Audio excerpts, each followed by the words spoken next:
Welcome back to math class. Today this is section 8.5. We're going to add, subtract rational expressions. Again, rational means fractions and expressions means no equal signs. Okay, so we are doing all this stuff with no equal signs. And it says this is our goal today. I can simplify by finding a common denominator, then add or subtract the numerators. So that's what we're going to do. So here's example 1. Let me just zoom into this here. Notice that these denominators are the same. Okay? So once the denominators are the same, denominators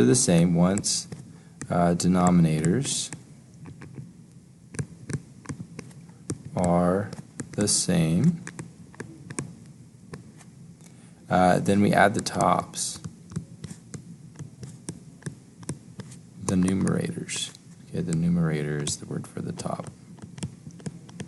Okay, or it'd be subtract if it was a subtraction. So we have 6 plus 2 is 8, and then we keep the denominator the way it is. Okay, so it's just basics. Now notice when I highlight these in green, they are different. Notice that. Okay, so we're going to use the same principle we've used before. So if I have something like 1/2 plus 1/3, okay, what we do with that is we take this 3 and we multiply it by both of them on the other side. Then we take the 2 and multiply it by both of them on the other side. So notice the 2 goes here and here, and the 3 goes there and there. So we're going to do the same thing. So this is an x plus 3. So that means we're going to times by x plus 3 here and x plus 3 there. And then in blue I'm going to switch a little bit. So this is x minus 1. So I'm going to times this other side by x minus 1 and x minus 1. Now on top here I'm going to distribute. So I have 5x plus 13 over. And then I'm just going to write x minus 1 and x plus 3. Bring down the minus. This is going to distribute in, so we get 3x minus 3. And again, I'm going to write x plus 3 and x minus 1 and just bring it down. Alright, now we're going to subtract. So just make sure you understand what that means. This is very important. So we're going to do 5x minus 3x and get 2x. Then we're going to do the same thing here. So we're going to do, and so this is really interesting. We have another minus here. So we're going to do plus 13 minus 3 for 16.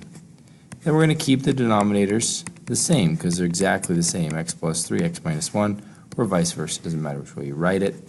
And there's our answer. Now we could FOIL this out if we needed to. Sometimes they do on the SAT and ISAT. Sometimes they don't. So I'm going to leave it as a don't this time. Maybe next time I will FOIL them out. Well, no, maybe I won't next time, but one of the times I'll FOIL it out, and then I'll show you what it looks like. But this is good enough. I'm happy with this. I'll show you how to FOIL it out later, but this is good. You don't need to FOIL it out to get the answer. Sometimes they do FOIL it out, and I'll show you that later. All right, so again on this one here, we have our denominators in green. They are very similar, but we have this squared here. Okay, so what I'm going to do is I'm going to rewrite my problem to get rid of that squared. Okay, that squared means we have 2 of them. Okay, see this one has 2 of them, this one only has 1, so I need to give the other one another x plus 4. So I need to do top and bottom. Alright, so that's going to distribute this 2 in.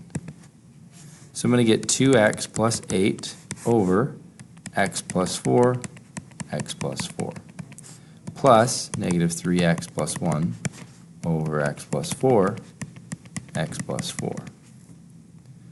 Now we have this 2x and this negative 3x, so I'm going to get negative 1x or negative x, and then 8 plus 1 is 9, and we're going to keep the denominators. Notice the denominators don't do anything, they just kind of sit around. We'll not FOIL this one out. I'll keep it as is. Okay, this one's a lot like an SAT question I'm going to show you in class. So, okay, the final one, don't worry so much about this. Okay, so what we're going to do is we're just going to focus in on the blue. Oops, that's a little too much.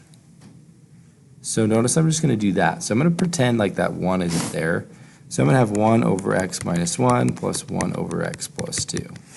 So I'm going to just ignore that top 1, and then when I find an answer to this, I'll put it back. Because you only do one thing at a time.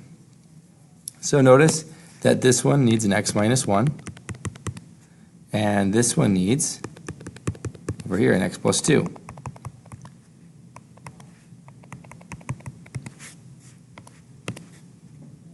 Okay? And then this is not too difficult here. So I'm going to times by 1, so I have x plus 2 over. I'm going to times this by 1, so I get x minus 1 over. And I'm actually going to FOIL this one out. So I'll show you, sometimes on the SAT they FOIL it out, and this is one where they do. So I'm going to give you an SAT question where it's very similar to this, and they FOIL it out. So make sure you still remember how to FOIL. That's an important part of success. So I FOILed it out, so that means this guy right here is the same as these. So I'm going to, instead of writing those, I'm going to write my FOIL answer, x squared plus 1x minus 2. Sometimes they FOIL, sometimes they don't. No big deal, you just gotta kind of know how to do it both ways to make sure you're doing well on standardized tests. So now that they're the same, because we FOILed them out, they're both the same, so I FOILed it out. We can now add the top. So x plus x is 2x.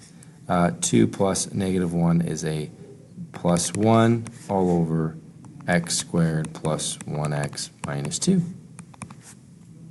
that's my answer. Sweet.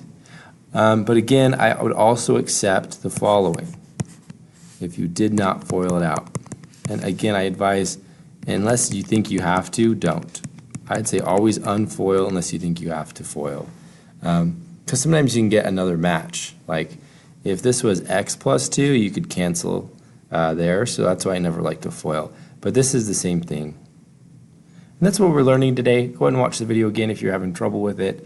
I do hope for the best for you. And we're done today. That's it. It's a quick little lesson. Have a good day. Bye.